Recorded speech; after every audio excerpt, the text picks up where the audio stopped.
ओम नमो भगवते वासुदेवाय नमः। जय श्री राधे कृष्ण। आप सभी को ज्येष्ठ मास शुक्ल पक्ष निर्जला एकादशी व्रत की हार्दिक शुभकामनाएं। निर्जला एकादशी ज्येष्ठ मास में शुक्ल पक्ष की एकादशी तिथि को मनाई जाती है। ऐसी मान्यताएं हैं कि इस दिन निर्जला उपवास का पुण्य साल के 24 एकादशी के बराबर होता है। इस व्रत में पानी पीना वर्जित होता है, इसलिए इसे निर्जला एकादशी कहते हैं। निर्जला एकादशी का व्रत करने से धर्म, अर्थ, काम और मोक्ष की प्राप्ति होती है। तो आज के इस वीडियो में आप सुनेंगे निर्जला एकादशी व्रत की पौराणिक कथा। पौराणिक कथा के अनुसार युधिष्ठिर ने भगवान श्री कृष्ण से कहा, ज्येष्ठ के शुक्ल पक्ष में जो एकादशी होती है उसका वर्णन कीजिए। तो भगवान श्री कृष्ण बोले, हे राजन, इसका वर्णन परम धर्मात्मा सत्यवती नंदन व्यास जी करेंगे, क्योंकि ये संपूर्ण शास्त्रों के तत्वज्ञ और वेद वेदांगों के पारंगत विद्वान हैं। तब वेद व्यास जी कहने लगे, दोनों ही पक्षों की एकादशियों को भोजन ना करें। द्वादशी को स्नान आदि से पवित्र हो फूलों से भगवान केशव की पूजा करके नित्य क्रम समाप्त होने के पश्चात पहले ब्राह्मणों को भोजन देकर अंत में स्वयं भोजन करें। राजन, जनना शोच और मरना शोच में भी एकादशी को भोजन नहीं करना चाहिए। ये सुनकर भीमसेन बोले, परम बुद्धिमान पितामह, मेरी उत्तम बात सुनिए। राजा युधिष्ठिर, माता कुंती, द्रौपदी, अर्जुन, नकुल और सहदेव ये एकादशी को कभी भोजन नहीं करते तथा मुझसे भी हमेशा यही कहते हैं कि भीमसेन, तुम भी एकादशी को ना खाया करो। किंतु मैं इन लोगों से यही कह दिया करता हूँ कि मुझसे भूख सही नहीं जाएगी। भीमसेन की बात सुनकर व्यास जी ने कहा, यदि तुम्हें स्वर्गलोक की प्राप्ति अभीष्ट है और नर्क को दूषित समझते हो तो दोनों पक्षों की एकादशी को भोजन ना करो। तो भीमसेन बोले, महाबुद्धिमान पितामह, मैं आपके सामने सच्ची बात कहता हूँ। एक बार भोजन करके भी मुझसे व्रत नहीं किया जा सकता, फिर उपवास करके तो मैं रह ही कह सकता हूँ। मेरे उदर में व्रक नामक अग्नि सदा प्रज्वलित रहती है, अतः जब मैं बहुत अधिक खाता हूँ तभी ये शांत होती है। इसलिए महामुने, मैं वर्ष भर में केवल एक ही उपवास कर सकता हूँ, जिससे स्वर्ग की प्राप्ति सुलभ हो तथा जिसके करने से मैं कल्याण का भागी हो सकूं। ऐसा कोई एक व्रत निश्चय करके बताइए, मैं उसका यथोचित रूप से पालन करूंगा। व्यास जी ने कहा, भीम, ज्येष्ठ मास में सूर्य वृष राशि पर हो या मिथुन राशि पर शुक्ल पक्ष में जो एकादशी हो उसका यत्न पूर्वक निर्जल व्रत करो। केवल कुल्ला या आचमन करने के लिए मुख में जल डाल सकते हो, उसको छोड़कर और किसी प्रकार का जल विद्वान पुरुष मुख में ना डाले, अन्यथा व्रत भंग हो जाता है। एकादशी को सूर्य उदय से लेकर दूसरे दिन के सूर्य उदय तक मनुष्य जल का त्याग करे तो ये व्रत पूर्ण होता है। तदंतर द्वादशी को निर्मल प्रभात काल में स्नान करके ब्राह्मणों को विधि पूर्वक जल और स्वर्ण का दान करें। इस प्रकार सब कार्य पूरा करके जितेंद्रिय पुरुष ब्राह्मणों के साथ भोजन करें। वर्ष भर में जितनी एकादशियां होती हैं उन सबका फल निर्जला एकादशी के सेवन से मनुष्य प्राप्त कर सकता है, इसमें तनिक भी संदेह नहीं है। शंख, चक्र और गदा धारण करने वाले भगवान केशव ने मुझसे कहा था कि यदि मानव सबको छोड़कर एकमात्र मेरी शरण में आ जाए और एकादशी को निराहार रहे तो वे सब पापों से छूट जाता है। एकादशी व्रत करने वाले पुरुष के पास विशालकाय, विकराल आकृति और काले रंग वाले दंडपाशधारी भयंकर यमदूत नहीं जाते। अंत काल में पीतांबरधारी, सौम्य स्वभाव वाले, हाथ में सुदर्शन धारण करने वाले और मन के समान वेगशाली विष्णु दूत आकर इस वैष्णव पुरुष को भगवान विष्णु के धाम में ले जाते हैं। अतः निर्जला एकादशी को पूर्ण यत्न करके उपवास करना चाहिए। तुम भी सब पापों की शांति के लिए यत्न के साथ उपवास और श्री हरि का पूजन करो। स्त्री हो या पुरुष, यदि उसने मेरू पर्वत के बराबर भी महान पाप किया हो तो वे सब एकादशी के प्रभाव से भस्म हो जाता है। जो मनुष्य उस दिन जल के नियम का पालन करता है वे पुण्य का भागी होता है। उसे एक एक पहर में कोटि कोटि स्वर्ण मुद्रा दान करने का फल प्राप्त होता है। ऐसा सुना गया है, मनुष्य निर्जला एकादशी के दिन स्नान, दान, जप, होम आदि जो कुछ भी करता है वे सब अक्षय होता है। ये भगवान श्री कृष्ण का कथन है। निर्जला एकादशी को विधि पूर्वक उत्तम रीति से उपवास करके मानव वैष्णव पद को प्राप्त करता है। जो मनुष्य एकादशी के दिन अन्न खाता है वे पाप भोजन करता है, इस लोक में वे चांडाल के समान है और मरने पर दुर्गति को प्राप्त होता है। जो ज्येष्ठ के शुक्ल पक्ष में एकादशी को उपवास करके दान देंगे वे परम पद को प्राप्त होंगे। जिन्होंने एकादशी को उपवास किया है वे ब्रह्म हत्यारे, शराबी, चोर तथा गुरुद्रोही होने पर भी सपातकों से मुक्त हो जाते हैं। कुंती नंदन, निर्जला एकादशी के दिन श्रद्धालु स्त्री पुरुषों के लिए जो विशेष दान और कर्तव्य विहित हैं उसे सुनो। उस दिन जल में शयन करने वाले भगवान विष्णु का पूजन और जलमयी धेनु का दान करना चाहिए अथवा प्रत्यक्ष धेनु या घृतमयी धेनु का दान उचित है। पर्याप्त दक्षिणा और भांति भांति के मिष्टानों द्वारा यत्न पूर्वक ब्राह्मणों को संतुष्ट करना चाहिए। ऐसा करने से ब्राह्मण अवश्य संतुष्ट होते हैं और उनके संतुष्ट होने पर श्री हरि मोक्ष प्रदान करते हैं।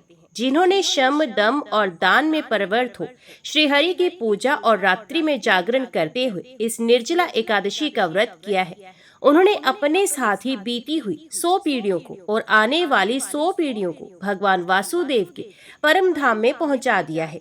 निर्जला एकादशी के दिन अन्न, वस्त्र, गो जल, शैया, सुंदर आसन, कमंडलू तथा छाता दान करने चाहिए। जो श्रेष्ठ एवं सुपात्र ब्राह्मण को जूता दान करता है वे सोने के विमान पर बैठकर स्वर्गलोक में प्रतिष्ठित होता है। जो इस एकादशी की महिमा को भक्ति पूर्वक सुनता तथा जो भक्ति पूर्वक उसका वर्णन करता है वे दोनों स्वर्गलोक में जाते हैं। चतुर्दशी युक्त अमावस्या को सूर्य ग्रहण के समय श्राद्ध करके मनुष्य जिस फल को प्राप्त करता है वही इसके श्रवण से भी प्राप्त होता है। पहले दंत धावन करके ये नियम लेना चाहिए कि मैं भगवान केशव की प्रसन्नता के लिए एकादशी को निराहार रहकर आचमन के सिवा दूसरे जल का भी त्याग करूंगा। द्वादशी को देव देवेश्वर भगवान विष्णु का पूजन करना चाहिए।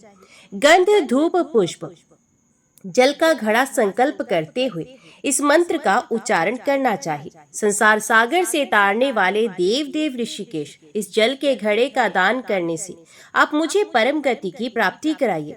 भीमसेन, ज्येष्ठ मास में शुक्ल पक्ष की जो शुभ एकादशी होती है उसका निर्जल व्रत करना चाहिए तथा उस दिन श्रेष्ठ ब्राह्मणों को शक्कर के साथ जल के घड़े दान करने चाहिए। ऐसा करने से मनुष्य भगवान विष्णु के समीप पहुंचकर आनंद का अनुभव करता है। तत्पश्चात द्वादशी को ब्राह्मण भोजन कराने के बाद स्वयं भोजन करे। जो इस प्रकार पूर्ण रूप से पाप नाशिनी एकादशी का व्रत करता है वे सब पापों से मुक्त हो अनाम्य पद को प्राप्त होता है। ये सुनकर भीमसेन ने भी इस शुभ एकादशी का व्रत आरंभ कर दिया। तब से ये लोक में पांडव द्वादशी के नाम से विख्यात हुई। ओम नमो भगवते वासुदेवाय नमः। जय श्री राधे कृष्ण। जब भारत में दिल्ली के सिंहासन पर मुगल वंश का प्रभुत्व था उसी समय दक्षिण के रंजनम नामक गांव में शांतोबा नाम के एक धनवान व्यक्ति रहते थे। संपत्ति और सम्मान दोनों उन्हें प्राप्त थे। संसार के भोगों में वे खूब आसक्त थे। परमार्थ की ओर उनका कोई ध्यान नहीं था। परंतु भगवान की लीला बड़ी विचित्र है। वे कब किसे अपनाना चाहती हैं ये कोई नहीं जानता। एक बार श्री तुकाराम जी महाराज शांतोबा के घर पधारे। सच्चे भक्त का क्षण भर का संग भी अमोघ होता है। तुकाराम जी के उपदेशों ने जैसे जादू कर दिया। संसार के सारे सुख भोग तुच्छ जान पड़ने लगे। शांतोबा के मन में वैराग्य का उदय हुआ। शांतोबा सोचने लगे, मैंने कामिनी कांचन के जाल में पड़कर मनुष्य जन्म व्यर्थ ही खो दिया। भला मुझे इन भोगों से कितनी तृप्ति मिली। जितना ही विषय भोग प्राप्त हो उतनी ही तृष्णा बढ़ती जाती है। विषयों से अतृप्ति, अशांति और दुख ही मिलता है। अब मेरी क्या गति होगी? श्रीहरि के अभय चरण मुझे कैसे मिलेंगे? शांतोबा ने अपनी संपत्ति का बहुत सा भाग दीन दुखियों को बांट दिया। घर तथा परिवार का मोह छोड़कर वे निकल पड़े। एक लंगोटे के अतिरिक्त उनके पास कुछ भी नहीं था। वे चलते ही गए। उस समय भीमा नदी में बाढ़ आई हुई थी। वे सचमुच भीमा बनी थी, किंतु जो संसार सागर से पार होने निकला हो उसे ऐसी नदी से क्या भय। तैरकर नदी पार की उन्होंने और दूसरे तट के पर्वत पर चढ़े गए। पर्वत एवं वन की शोभा को देखकर उनका मन वहां लग गया। अब वे वहीं एक गुफा में रहकर भजन करने लगे। शांतोबा के घर वालों को उनका वन जाना अत्यंत कष्टदायक हुआ। उन्होंने उनकी स्त्री को उनके पास इसलिए भेजने का निश्चय किया कि सुंदरी पत्नी के मोह में पड़कर वे घर लौट आएंगे। सती स्त्री भी पति के पास जाने को उत्सुक थी। उसने सोच लिया था, मेरे लिए तो पति देव के चरणों को छोड़कर और कोई गति ही नहीं है। वे लौट आए तो ठीक है, नहीं तो जहां वे वहीं उनकी ये दासी। पतिव्रता स्त्री उस घोर वन में शांतोबा के पास पहुंची और सिर झुकाकर खड़ी हो गई। शांतोबा के मन में उसके आने से तनिक भी उद्विग्नता या मोह का भाव नहीं आया। वे अपने भजन में लगे रहे। वे साध्वी पति के चरणों पर गिर पड़ी और रोकर कहने लगी, नाथ, आप हम लोगों को छोड़कर यहाँ भगवान की आराधना करने चले आए, ये तो ठीक है, परंतु देव, मेरे तो आप ही भगवान हैं। आपको छोड़कर दूसरे किसी भगवान को मैं नहीं जानती। मैं आपके चरणों की सेवा करने यहाँ आई हूँ। इस दासी को आप अपने आश्रय से अलग मत करें। उसका गला भर गया। ये कहते कहते शांतोबा में विकार का नाम भी नहीं था, परंतु स्त्री के प्रति पति का कुछ कर्तव्य होता है। नारी केवल काम वासना की तृप्ति का साधन नहीं होती है, वे पुरुष की अर्धांगिनी है। कर्तव्य समझकर शांतोबा ने कहा, मेरी तरह रहना हो तो मैं तुम्हें अपने पास रहने से रोकूंगा नहीं। यह रहना हो तो बहुमूल्य वस्त्र और आभूषण उतारकर सादे कपड़े पहनकर रह सकती हो, नहीं तो जैसी तुम्हारी इच्छा हो करो। मुझे अपने मार्ग से जाने दो, तुम अपने मार्ग से जाओ। पति के मार्ग को छोड़कर पतिव्रता के लिए भला दूसरा अपना मार्ग कैसा। उस देवी ने वस्त्र तथा आभूषण उतारकर फेंक दिए। एक सादा कपड़ा पहनकर वे तपस्विनी बन गई। पति की सेवा में वे सब प्रकार उदित रहने लगे। अब पति पत्नी दोनों वन में भजन करने लगे। एक दिन शांतोबा ने पत्नी के संयम, धैर्य तथा त्याग की परीक्षा लेने का निश्चय किया। उन्होंने स्त्री से कहा, रोटी खाए बहुत दिन हो गए, तुम गांव जाकर कुछ टुकड़े मांग लाओ। देखो, रोटी के टुकड़ों को छोड़कर और कुछ भी मत लाना, किसी से भी। जो स्त्री धनी पिता माता के घर स्नेह से पली, धनी ससुर की पुत्र वधू बनी, अंतपुर से जो कभी बाहर नहीं निकली, वे आज एक मैली फटी साड़ी पहने भीख मांगने जा रही है। पति की आज्ञा से भिक्षुकी बनी इस तपस्विनी की शोभा ही धन्य है। गांव में पहुंचकर वे भीख मांगने लगी घर घर। उसी गांव में उसकी ननद की ससुराल था। अपनी भाभी को भिखारन के भेष में देखकर उसके दुख का पार नहीं रहा। उसने पूछा, हे भाभी, क्या मेरे माँ बाप दादा की सारी संपत्ति नष्ट हो गई? ननद को उस पतिव्रता ने पति के वैराग्य की बात बताकर कहा, तुम्हारे भाई को मैं भूखा छोड़ आई हूँ, मुझे रोको मत। एक टुकड़ा रोटी दे सको तो दे दो, नहीं तो मैं दूसरे घर जाती हूँ। ननद ने पैर पकड़कर उसे ठहराया, हलवा पूरी का थाल भरकर उसे दे दिया। ननद किसी प्रकार मानती नहीं थी। उससे विवाद में समय बीता जा रहा था। अंत में विवश होकर वे थाल स्वीकार करना पड़ा। उसे लेकर वे बड़ी शीघ्रता से चल रही थी।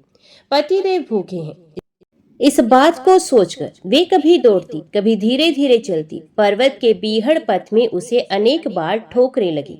किसी प्रकार वे पति के पास पहुंची और उनके सामने थाल रखकर खड़ी हो गई। शांतोबा ने थाल देखकर कहा, मैंने ऐसा भोजन लाने को तो तुमसे कहा ही नहीं था, इसे लौटाओ। इस देवी ने डरते डरते गांव की सारी बातें सुना दी।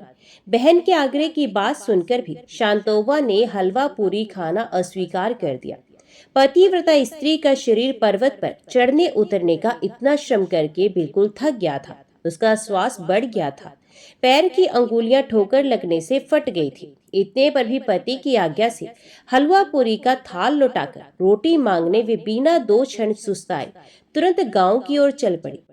गांव में जाकर बड़ी मधुर वाणी से ननद को समझाकर उसने थाल लौटा दिया।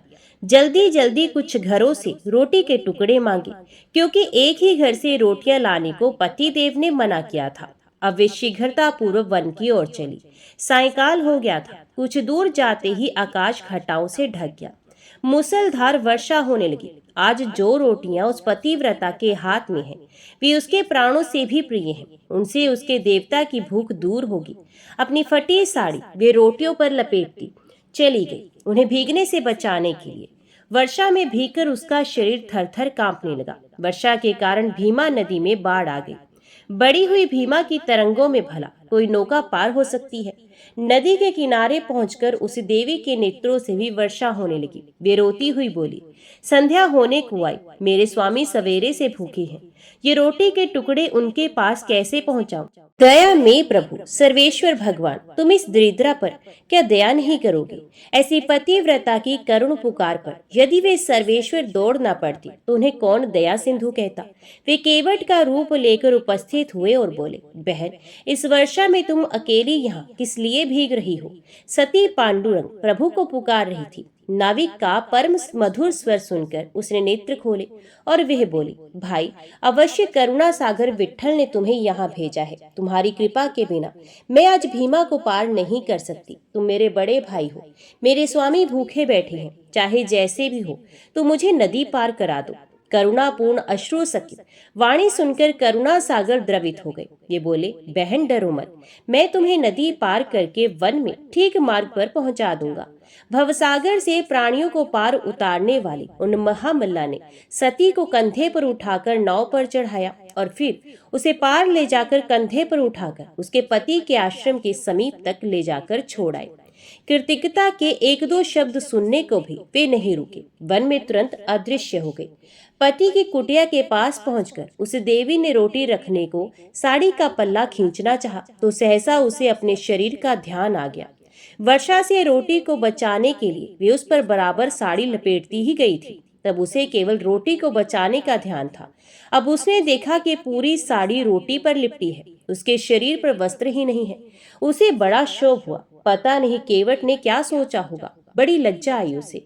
रोटी पर से साड़ी उतारकर उसने पहन ली। पति के पास जाकर उनके चरणों में प्रणाम करके रोटी के टुकड़े उसने उनके सामने धर दिए। शांतोबा ने रोटी की ओर देखा ही नहीं, वे एकटक अपनी स्त्री की ओर देख रहे थे।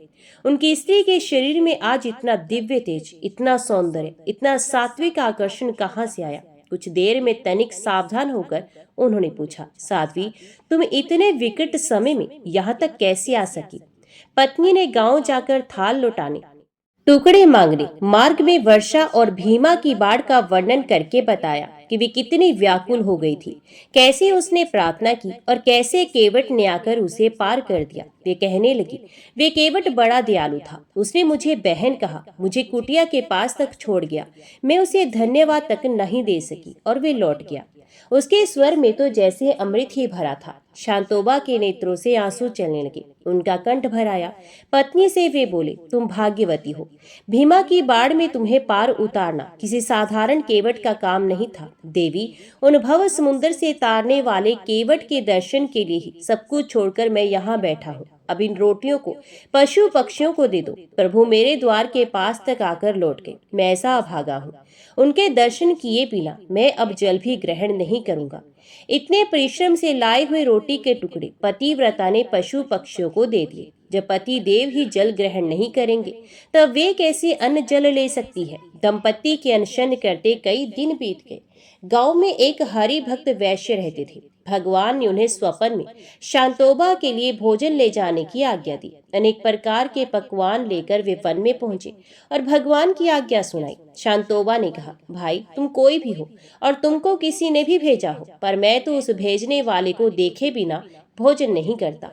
वैश्य ने बहुत अनुनय विनय की, पर शांतोबा अपनी टेक पर अड़े रहे। हारकर वैश्य भोजन वहीं छोड़कर घर चले गए। वैश्य के चले जाने पर भोजन के पदार्थों की ओर देखकर शांतोबा ने कहा, प्रभु, इन पदार्थों का महत्व ही क्या है? अभी भोजन किया और संध्या तक इनका मल बन जाएगा। मैं आपको छोड़कर इन्हें कैसे ले लूं? दया में आप मुझ पर दया क्यों नहीं करते? मुझे दर्शन दो नाथ, एक बार अपनी बांकी झांकी तो दिखाओ। भक्त की मनोवेदना भगवान सह नहीं सके, वे प्रकट हो गए। शांतोबा के नेत्र धन्य हो गए, वे प्रभु के चरणों में गिर पड़े। भगवान देर तक शांतोबा के सम्मुख खड़े रहे। उन्हें आशीर्वाद देकर प्रभु अंतर ध्यान हो गए। अब शांतोबा का जीवन दूसरा ही हो गया। हृदय में आनंद का समुद्र उमड़ आया। अब वे पति पत्नी निरंतर भगवान के चिंतन में तल्लीन रहने लगे। वे कभी कभी भिक्षा के लिए गांव में भी जाते थे। हजारों नर नारी उनके उपदेश से कृतार्थ होने लगे। दक्षिण के भक्त प्रत्येक एकादशी को पंढरपुर पहुंचते हैं। आषाढ़ की देवशयनी एकादशी को वहां लाखों भक्तों का मेला होता है। एक बार शांतोबा महाराज जी अपनी पत्नी और ब्राह्मणों के साथ गाजे बाजे के साथ नाम संकीर्तन करते हुए पंढरीनाथ के दर्शन करने को चले। उस समय नरसिंहपुर तथा पंढरपुर के बीच में पड़ने वाली नदी में बाढ़ आई थी। नदी पर कोई नौका नहीं थी। नदी की भीषण मूर्ति देखकर तैरने का साहस अच्छे केवट भी नहीं कर सकते थे। उस दिन दशमी की रात्रि थी। एकादशी को पंढरपुर अवश्य पहुंचना था। साथ के सब लोग किनारे ठिठक गए। ये देख शांतोबा बोले, तुम लोग इस नदी को देखकर डर क्यों गए? जिन प्रभु का नाम भव समुद्र से पार करने वाला है, वे श्री हरि क्या कहीं चले गए हैं? भगवान के नाम की घोषणा करते हुए मेरे पीछे चले आओ। शांतोबा इस प्रकार चलते गए जैसे सूखी भूमि पर जा रहे हो। उनके पीछे उनकी पत्नी चलती गई। उस साध्वी ने नदी के जल की ओर नेत्र उठाकर देखा ही नहीं। वे पति के चरणों को देखती बढ़ती गई। सहसा नदी के बीच में सूखा मार्ग हो गया। सब लोग शांतोबा के पीछे पीछे उस मार्ग से नदी पार हो गए। पंढरपुर जाकर सबने पुंडलिक भक्त का पूजन करने के अनंतर श्री पांडुरंग की पूजा की। शांतोबा तो श्री विठ्ठल के दर्शन करके तन मन की सुधि भूल गए। अपने हृदय में उन्होंने भगवान का दर्शन किया और सुना कि प्रभु कह रहे हैं, शांतोबा अब तुम मेरे पास ही रहो। अपने प्यारे भक्तों के पास रहकर ही मैं सुखी होता हूँ। भगवान की आज्ञा से शांतोबा पत्नी के साथ फिर जीवन भर पंढरपुर में ही रहे। उनका जीवन भगवत प्रेम के दिव्य उन्माद में ही बीता। तो सब प्रेम से बोलो, भक्त और उनके भगवान की जय। कृष्ण नगर के पास एक गांव में एक ब्राह्मण रहते थे। वे पुरोहिती का काम करते थे। एक दिन यजमान के यहाँ पूजा कराकर घर लौटते समय उन्होंने रास्ते में देखा एक मालिन एक और बैठी साग बेच रही है। भीड़ लगी है। कोई साग तुलवा रहा है तो कोई मोल कर रहा है। पंडित जी रोज उसी रास्ते जाते और साग वाली को वहीं देखते। एक दिन किसी जान पहचान के आदमी को साग खरीदते देखकर वे भी वहीं खड़े हो गए। उन्होंने देखा साग वाले के पास एक पत्थर का बाट है। उसी से वे 5 सेर वाले को 5 सेर और 1 सेर वाले को 1 सेर साग तोड़ रही है। एक ही बाट सब तोलों में समान काम देता है। पंडित जी को बड़ा आश्चर्य हुआ। उन्होंने साग वाली से पूछा, तुम इस एक ही पत्थर के बाट से कैसे सबको तोल देती हो? क्या सबका वजन ठीक उतरता है? पंडित जी के परिचित व्यक्ति ने कहा, हाँ पंडित जी, ये बड़े आश्चर्य की बात है। हम लोगों ने कई बार इससे लिए हुए साग को दूसरी जगह तोलकर आजमाया, पूरा वजन उतरा। पंडित जी ने कुछ रुककर साग वाली से कहा, बेटी ये पत्थर मुझे दोगी? तो साग वाली बोली, नहीं बाबा जी, तुम्हें नहीं दूंगी। मैंने बड़ी कठिनता से इसको पाया है। मेरे शेर बटखरे खो जाते तो घर जाने पर माँ और बड़े भाई मुझे मारते। 3 वर्ष की बात है, मेरे बटखरे खो गए। मैं घर गई तो बड़े भाई ने मुझे मारा। मैं रोती रोती घाट पर आकर बैठ गई और मन ही मन भगवान को पुकारने लगी। इतने में ही मेरे पैर के पास ये पत्थर लगा। मैंने इसको उठाकर ठाकुर जी से कहा, महाराज मैं तोलना नहीं जानती, आप ऐसी कृपा करें जिससे इसी से सारे तोल हो जाए। बस तब से मैं इसे रखती हूँ। अब मुझे अलग अलग बटखरों की जरूरत नहीं होती, इसी से सब काम निकल जाता है। बताओ तुम्हें कैसे दे दूं? पंडित जी बोले, मैं तुम्हें बहुत से रुपए दूंगा। साग वाली ने कहा, कितने रुपए दोगे तुम? मुझे वृंदावन का खर्च दे दोगे? सब लोग वृंदावन गए हैं, मैं ही नहीं जा सकी। ब्राह्मण ने पूछा, कितने रुपए में तुम्हारा काम होगा? साग वाली ने कहा, पूरे 300 रुपए चाहिए। ब्राह्मण बोले, अच्छा बेटी ये तो बताओ तुम इस शीला को रखती कहाँ हो? साग वाली ने कहा, इसी टोकरी में रखती हूँ बाबा जी, और कहाँ रखूंगी? ब्राह्मण घर लौट आए और चुपचाप बैठ गए। ब्राह्मणी ने पति से पूछा, यो उदास क्यों बैठे हैं? देर जो हो गई है। ब्राह्मण ने कहा, आज मेरा मन खराब हो रहा है, मुझे 300 रुपए की जरूरत है। स्त्री ने कहा, इसमें कौन सी बात है, आपने ही तो मेरे गहने बनवाए थे, विशेष जरूरत हो तो ले लीजिए, इन्हें ले जाइए, होना होगा तो फिर हो जाएगा। इतना कहकर ब्राह्मणी ने गहने उतार दिए। ब्राह्मण ने गहने बेचकर रुपए इकट्ठे किए और दूसरे दिन सवेरे साग वाली के पास जाकर उसे रुपए गिन दिए और बदले में उस शीला को ले लिया। गंगा जी पर जाकर उसको अच्छी तरह धोया और फिर नहा धोकर वे घर लौट आए। इधर पीछे से एक छोटा सा सुकुमार बालक आकर ब्राह्मणी से कह गया, पंडिताइन जी तुम्हारे घर ठाकुर जी आ रहे हैं, घर को अच्छी तरह झाड़ बुहार कर ठीक करो। सरल हृदय ब्राह्मणी ने घर साफ करके उसमें पूजा की सामग्री सजा दी। ब्राह्मण ने आकर देखा तो उन्हें आश्चर्य हुआ। ब्राह्मणी से पूछने पर उसने छोटे बालक के आकर कह जाने की बात बताई। ये सुनकर पंडित जी को और भी आश्चर्य हुआ। पंडित जी ने शीला को सिंहासन पर पधराकर उसकी पूजा की, फिर उसे ऊपर आले में पथरा दिया। रात को सपने में भगवान ने कहा, तू मुझे जल्दी लौटा, नहीं तो तेरा भला नहीं होगा, सर्वनाश हो जाएगा। ब्राह्मण ने कहा, जो कुछ भी हो मैं तुमको लौटाऊंगा नहीं। ब्राह्मण घर में जो कुछ भी पत्र पुष्प मिलता उसी से पूजा करने लगा। 2-4 दिनों बाद स्वप्न में फिर कहा, मुझे फेंका, नहीं तो तेरा लड़का मर जाएगा। ब्राह्मण ने कहा, मर जाने दो, तुम्हें नहीं फेंकूंगा। महीना पूरा बीतने भी नहीं आया कि ब्राह्मण का एकमात्र पुत्र मारा गया। कुछ दिनों के बाद फिर स्वप्न हुआ, अभी मुझे वापस दिया, नहीं तो तेरी लड़की मर जाएगी। दृढ़ निश्चय ब्राह्मण ने पहले वाला ही जवाब दिया। कुछ दिनों के पश्चात लड़की मर गई। फिर कहा कि अब की बार स्त्री मर जाएगी। ब्राह्मण ने इसका भी वही उत्तर दिया। अब स्त्री भी मर गई।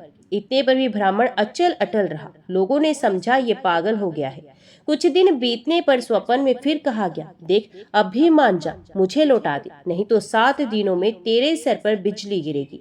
ब्राह्मण बोले, गिरने दो, मैं तुम्हें उस साग वाली की गंदी टोकरी में नहीं रखने का। ब्राह्मण ने एक मोटे कपड़े में लपेटकर भगवान को अपने माथे पर मजबूत बांध लिया। वे सब समय यूं ही उन्हें बांधे रखते। कड़कड़ाहट बिजली कौंधती नजदीक आती पर लौट जाती। अब 3 ही दिन शेष रह गए। एक दिन ब्राह्मण गंगा जी के घाट पर संध्या पूजा कर रहे थे कि 2 सुंदर बालक उनके पास आकर जल में कूदे। उनमें एक सांवला था, दूसरा गोरा। उनके शरीर पर कीचड़ लिपटा था। इस ढंग से जल में कूदे कि जल उछलकर ब्राह्मण के शरीर पर पड़ा। ब्राह्मण ने कहा, तुम लोग हो कौन भैया? कहीं इस तरह जल में कूदा जाता है? देखो मेरे शरीर पर जल पड़ गया। इतना ही नहीं, मेरे भगवान पर भी छींटे पड़ गए। देखते नहीं, मैं पूजा कर रहा था। बच्चों ने कहा, ओहो, तुम्हारे भगवान पर भी छींटे लगे? हमने देखा नहीं बाबा, तुम गुस्सा ना होना। पंडित जी ने कहा, नहीं भैया, गुस्सा कहाँ होता है, बताओ तो तुम किसके लड़के हो? ऐसा सुंदर रूप तो मैंने कभी नहीं देखा। कहाँ रहते हो? आहा, कैसी अमृत घोली मीठी बोली है। बच्चों ने कहा, बाबा हम तो यहीं रहते हैं। पंडित जी बोले, भैया क्या फिर कभी मैं तुम लोगों को देख सकूंगा? तो बच्चों ने कहा, क्यों नहीं बाबा, पुकारते ही हम आ जाएंगे। पंडित जी के नाम पूछने पर हमारा कोई एक नाम नहीं है, जिसका जो मन होता है उसी नाम से वे हमें पुकार लेता है। सांवला लड़का इतना कहकर बोला, ये लो मुरली, जरूरत हो तब इसे बजाना, बजाते ही हम लोग आ जाएंगे। दूसरे गोरे लड़के ने एक फूल देकर पंडित जी से कहा, बाबा जी इस फूल को अपने पास रखना, तुम्हारा मंगल होगा। वे जब तक वहां से चले नहीं गए, ब्राह्मण उसी दृष्टि से उनकी ओर आंखें लगाए देखता रहा। मन ही मन सोचने लगा, आहा कितने सुंदर हैं दोनों, कभी फिर भी इनके दर्शन होंगे। ब्राह्मण ने फूल देखकर सोचा, फूल तो बहुत बढ़िया है, कैसी मनोहर गंध आ रही है, पर मैं इसका क्या करूंगा और रखूंगा भी कहाँ? इससे अच्छा है कि राजा को ही दे आऊं, नई चीज है, वे राजी होगा। ये सोचकर पंडित जी ने जाकर फूल राजा को दे दिया। राजा बहुत प्रसन्न हुए। उन्होंने उसे महल में ले जाकर बड़ी रानी को दिया। इतने में ही छोटी रानी ने आकर कहा, मुझे भी एक ऐसा ही फूल मंगवा दो, नहीं तो मैं डूब मरूंगी। राजा दरबार में आए और सिपाहियों को उसी समय पंडित जी को खोजने भेजा। सिपाहियों ने ढूंढते ढूंढते जाकर देखा, ब्राह्मण देवता सर पर सीला बांधे पेड़ की छाया में बैठे गुनगुना रहे हैं। वे उनको राजा के पास ले गए। राजा ने कहा, महाराज वैसा ही एक फूल और चाहिए। पंडित जी बोले, राजा मेरे पास तो वे एक ही फूल था, पर देखिए चेष्टा करता हूँ। ब्राह्मणों लड़कों की खोज में निकल पड़े। अकस्मात उन्हें मुरली वाली बात याद आ गई। उन्होंने मुरली बजाई। उसी क्षण गौर श्याम जोड़ी प्रकट हो गई। ब्राह्मण रूप माधुरी के पान में मतवाले हो गए। कुछ देर बाद उन्होंने कहा, भैया वैसा एक फूल और चाहिए, मैंने तुम्हारा दिया हुआ फूल राजा को दे दिया था। राजा ने वैसा ही एक फूल और मांगा है। गोरे बालक ने कहा, फूल तो हमारे पास नहीं है, परंतु हम तुम्हें एक ऐसी जगह ले जाएंगे जहाँ वैसे फूलों का बगीचा है। तुम आंखें बंद करो। ब्राह्मण ने आंखें मूंदी। बच्चे उनका हाथ पकड़कर ना मालूम किस रास्ते से बात की बात में कहाँ ले गए। एक जगह पहुंचकर ब्राह्मण ने आंखें खोली, देखकर मुग्ध हो गए। बड़ा सुंदर स्थान है, चारों ओर सुंदर सुंदर वृक्ष लता आदि पुष्पों की मधुर गंध से सुशोभित है। बगीचे के बीच में एक बड़ा मनोहर महल है। ब्राह्मण ने देखा तो वे बालक गायब थे। वे साहस करके आगे बढ़े। महल के अंदर जाकर देखते हैं, सब ओर से सुसज्जित बड़ा सुरम्य स्थान है। बीच में एक दिव्य रत्नों का सिंहासन है। सिंहासन खाली है। पंडित जी ने उस स्थान को मंदिर समझकर प्रणाम किया। उनके माथे से बंधी हुई ठाकुर जी की शीला खुलकर फर्श पर पड़ गई। जो ही पंडित जी ने उसे उठाने को हाथ बढ़ाया कि शीला फटी और उसमें से भगवान लक्ष्मी नारायण प्रकट होकर शून्य सिंहासन पर विराजमान हो गए। भगवान नारायण ने मुस्कुराते हुए ब्राह्मण से कहा, हमने तुमको कितने दुख दिए, परंतु तुम अटल रहे। दुख पाने पर भी तुमने हमें छोड़ा नहीं, पकड़े ही रहे। इसी से तुम्हें हम सशरीर यहाँ ले आए हैं। जो भक्त स्त्री, पुत्र, घर, गुरुजन, प्राण, धन, इहलोक और परलोक सबको छोड़कर हमारी शरण में आ गए हैं, भला उन्हें हम कैसे छोड़ सकते हैं। इधर देखो, ये खड़ी है तुम्हारी सहधर्मणी, तुम्हारी कन्या और तुम्हारा पुत्र। ये भी मुझे प्रणाम कर रहे हैं। तुम सबको मेरी प्राप्ति हो गई है। तुम्हारी एक की दृढ़ता से सारा परिवार मुक्त हो गया है। तो सब प्रेम से बोलो, भक्त और उनके भगवान की जय। श्री तिरुपति बालाजी के रूप की कथा को सुनने से अनंत फल और माँ लक्ष्मी की कृपा मिलती है। तो आइए भगवान श्री तिरुपति बालाजी की कथा को बड़ी ही श्रद्धा से और प्रसन्नचित्त मन से सुनते हैं। इस कथा को पूरा सुनिए। बोलिए श्री लक्ष्मी नारायण भगवान की जय। तिरुपति बालाजी मंदिर भारत का एक प्रसिद्ध मंदिर है और इस मंदिर में भगवान श्री विष्णु जी के एक अवतार स्वामी वेंकटेश्वर जी की विराजमान मूर्त है। इसी वजह से मंदिर को प्रसिद्धि रूप से स्वामी वेंकटेश्वर मंदिर के नाम से भी जाना जाता है। भगवान वेंकटेश्वर को विष्णु जी का एकमात्र उस रूप से जाना जाता है जिन्होंने कलयुग के कष्टों से लोगों को बचाने के लिए अवतार लिया है। एक बार समस्त देवताओं ने मिलकर एक यज्ञ करने का निश्चय किया। यज्ञ की तैयारी पूर्ण हो गई। तभी वेद ने एक प्रश्न किया तो एक व्यवहारिक समस्या आ खड़ी हुई।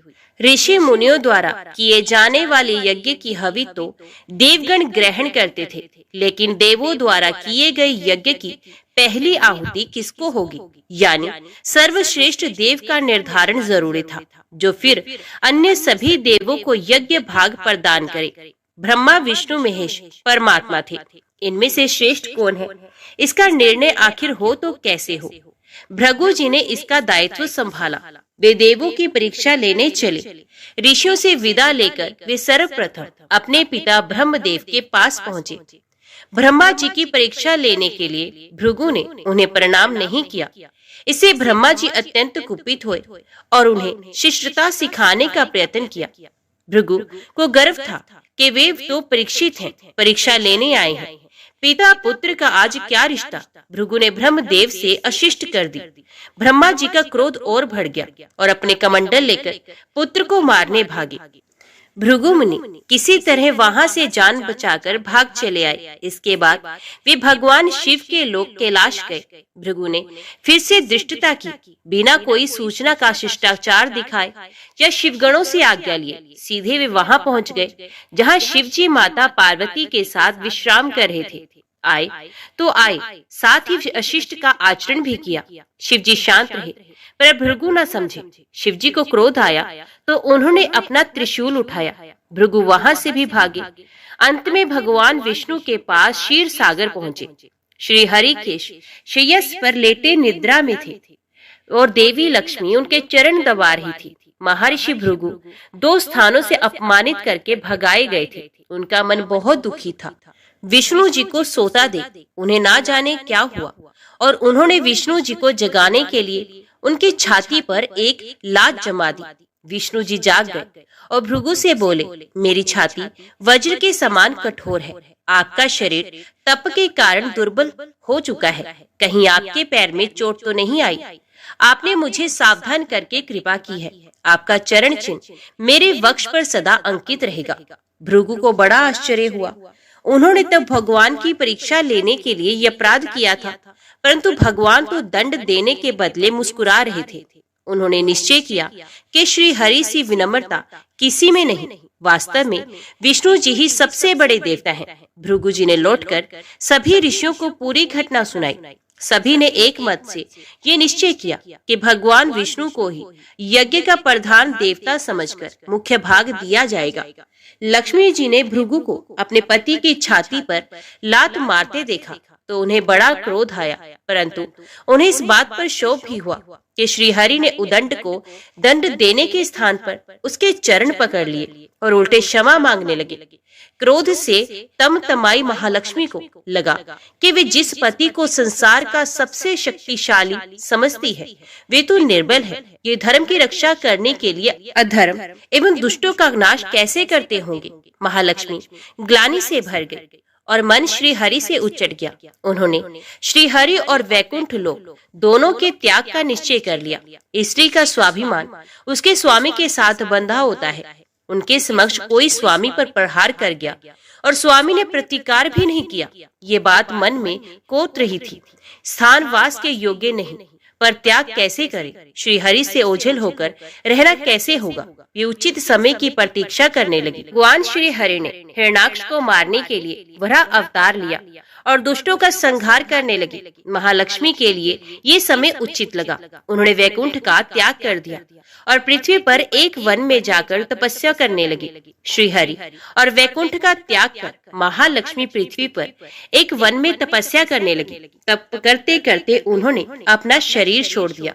विष्णु जी वराह अवतार का अपना कार्य पूर्ण कर वैकुंठ धाम लौटे तो महालक्ष्मी नहीं मिली। वे उन्हें खोजने लगे। श्री हरि ने उन्हें तीनों लोकों में खोजा, किंतु तप करके माता लक्ष्मी ने भ्रमित करने की अनुपम शक्ति प्राप्त कर ली थी। उसी शक्ति से उन्होंने श्री हरि को भ्रमित रखा। आखिर श्री हरि को पता लग ही गया, लेकिन तब तक वे शरीर छोड़ चुकी थी। दिव्य दृष्टि से उन्होंने देखा कि लक्ष्मी जी ने चोल राज के घर में जन्म लिया है।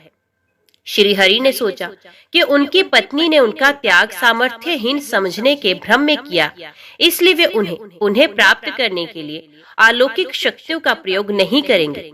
महालक्ष्मी ने मानव रूप धरा है तो अपने प्रिय पत्नी को प्राप्त करने के लिए वे भी साधारण मानवों के समान व्यवहार करेंगे और महालक्ष्मी जी का हृदय और विश्वास जीतेंगे।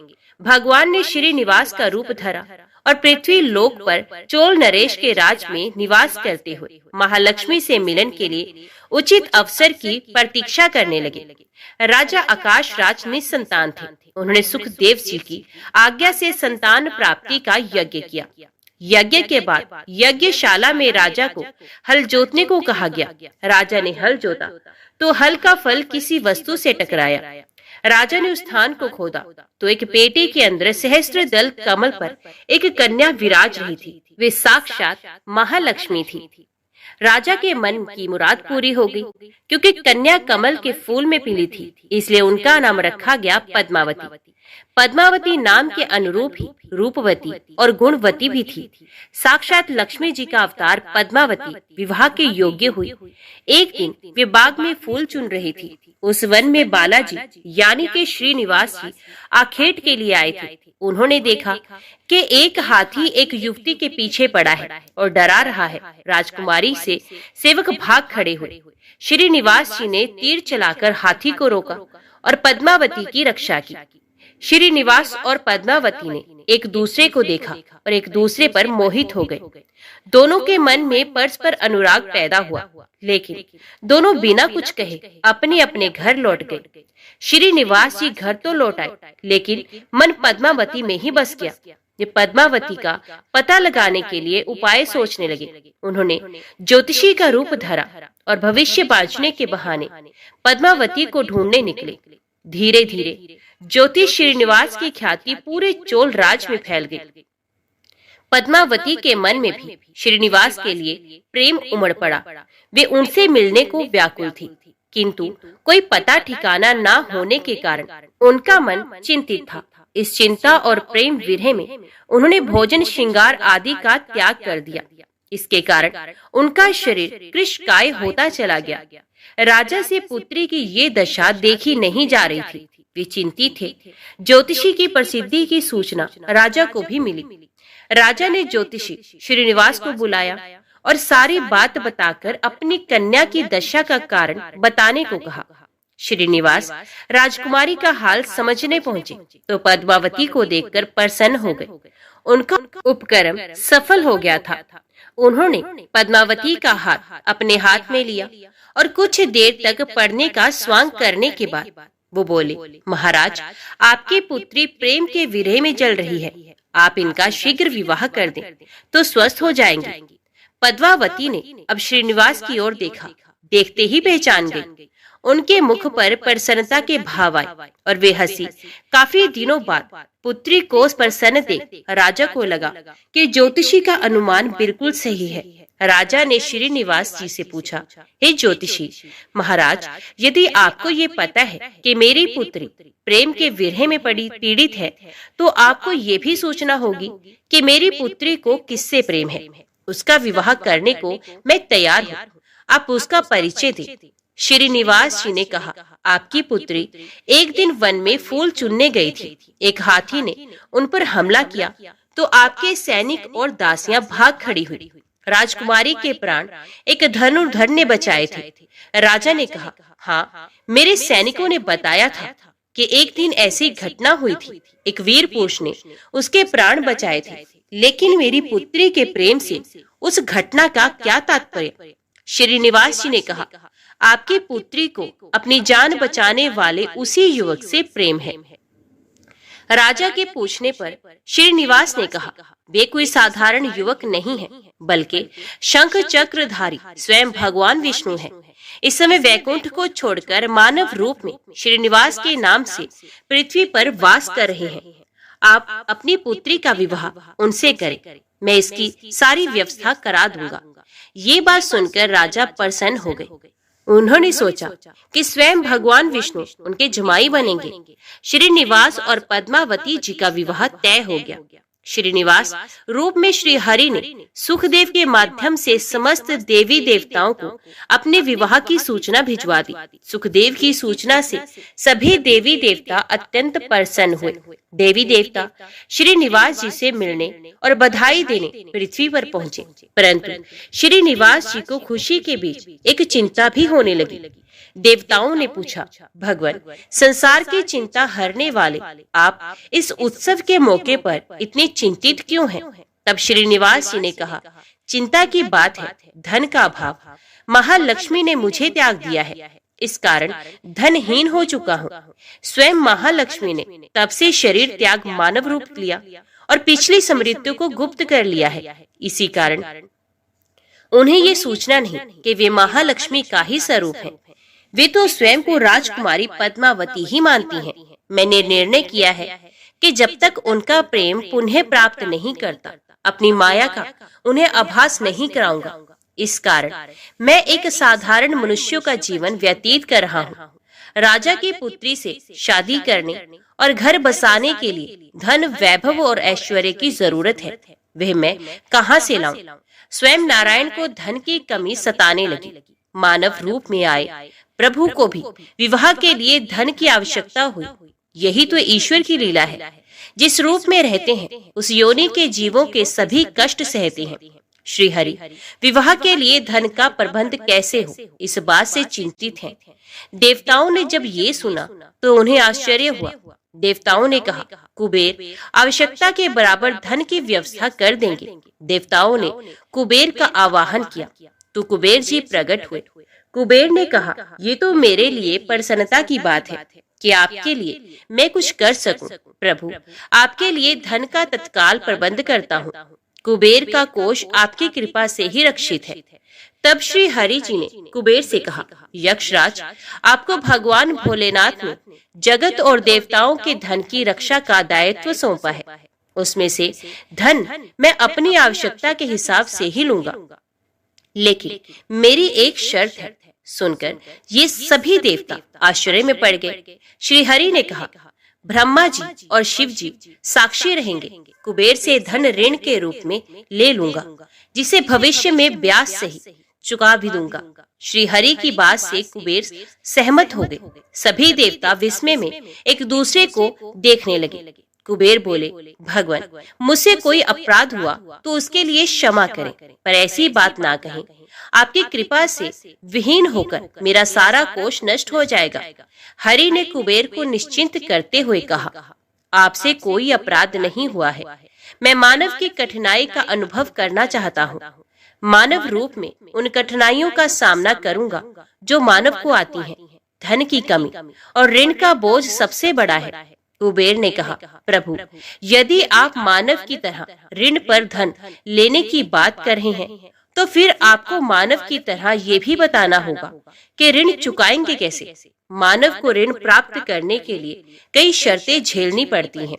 श्रीनिवास जी ने कहा, कुबेर, ये ऋण मैं नहीं, मेरे भक्त चुकाएंगे, लेकिन मैं उनसे भी कोई उपकार नहीं लूंगा। मैं अपनी कृपा से उन्हें धनवान बनाऊंगा। कलयुग में पृथ्वी पर मेरी पूजा धन, ऐश्वर्य और वैभव से परिपूर्ण कर देने वाली होगी। मेरे भक्त मुझसे धन, वैभव और ऐश्वर्य की मांग करने आएंगे। मेरी कृपा से उन्हें वो प्राप्त होगा। बदले में भक्तों से मैं दान प्राप्त करूंगा जो चढ़ावे के रूप में होगा। मैं इस तरह आपका ऋण चुकाता रहूंगा। कुबेर जी ने कहा, भगवान, कलयुग में मानव जाति धन के विषय में बहुत विश्वास के योग नहीं रहेगी। उन पर आवश्यकता से अधिक विश्वास करना क्या उचित होगा? तब श्रीनिवास जी बोले, शरीर त्यागने के बाद तिरुपति के तिरुमला पर्वत पर बालाजी के नाम से लोग मेरी पूजा करेंगे। मेरे भक्तों की अटूट श्रद्धा होगी। वे मेरे आशीर्वाद से प्राप्त धन में मेरा हिस्सा रखेंगे। इस रिश्ते में ना कोई दाता है, ना कोई याचक है। कुबेर, कलयुग के आखिर तक भगवान बालाजी धन, ऐश्वर्य और वैभव के देवता बने रहेंगे। मैं अपने भक्तों को धन से परिपूर्ण करूंगा, तो मेरे भक्त दान से न केवल मेरे प्रति अपना ऋण उतारेंगे, बल्कि मेरा ऋण उतारने में भी मदद करेंगे।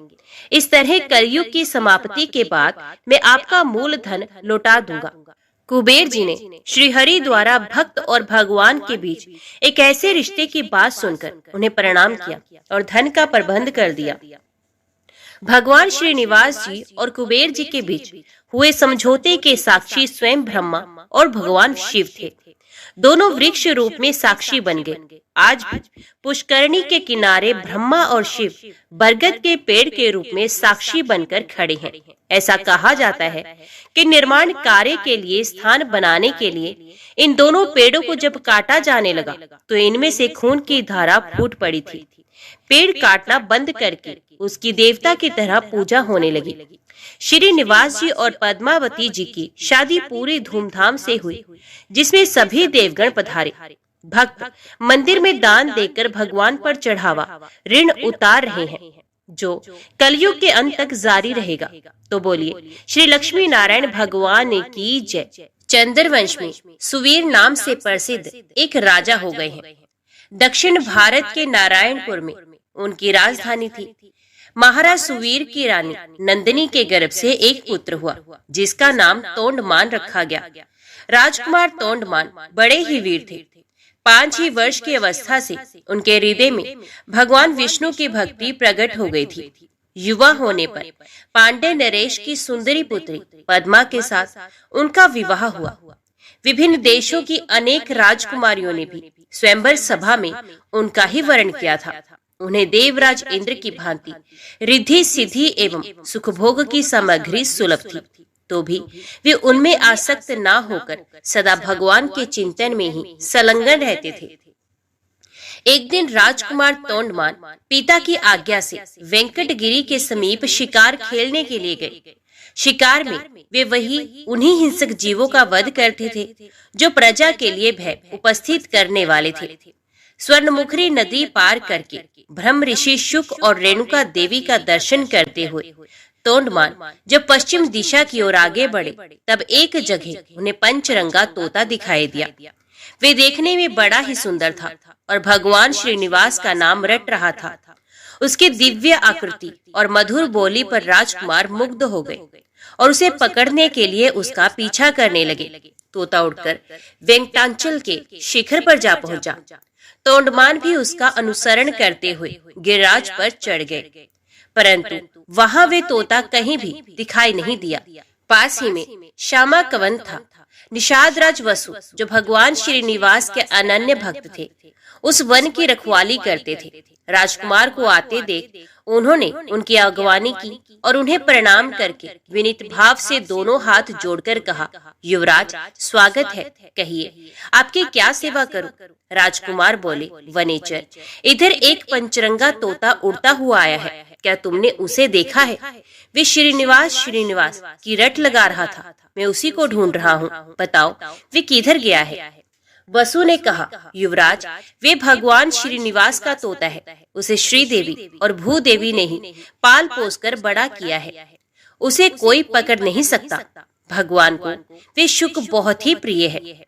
अब मैं भगवान की आराधना के लिए जाता हूँ, जब तक लौटकर ना आऊं तब तक आप यहीं वृक्ष के नीचे आराम कीजिए। राजा ने कहा, निषाद राज, मैं भी भगवान के दर्शन करूंगा, मुझे अपने साथ ले चलिए। वसु ने बहुत अच्छा कहकर युवराज को अपने साथ ले लिया। स्वामी पुष्करणी में युवराज सहित विधि पूर्वक स्नान करके वे दिव्य विमान में विराजमान भगवान श्रीनिवास के समीप गए। तोंडमान ने देखा, बिल वृक्ष के नीचे भगवान का दिव्य विमान प्रकाशित हो रहा है, उसके भीतर भगवान श्रीनिवास विराज रहे हैं। परम सुंदरी श्री देवी और भूदेवी उनकी सेवा में संलग्न है। उनके श्री अंगों की श्यामलता अलसी के फूल से सुशोभित हो रही है। नेत्र खिले हुए कमल दल की भांति सुंदर एवं विशाल है। 4 भुजाएं थी। भगवान के अंग अंग से उदारता प्रकट हो रही थी। उनके मुखार विंद पर मंद मंद मुस्कुराहट की छटा मन को मोह लेती थी। श्री अंगों पर पीतांबर की अपूर्व शोभा थी। शंख चक्र आदि आयुध मूर्तिमान होकर भगवान की सेवा कर रहे थे। युवराज भगवान का यह अद्भुत स्वरूप देखकर मुग्ध हो गए और उन्होंने अपना तन मन धन एवं जीवन उन्हीं के चरणों में न्यौछावर कर दिया। उन दिनों वहां गए हुए सभी बड़भागी भक्तों को उनके प्रत्यक्ष दर्शन होते थे।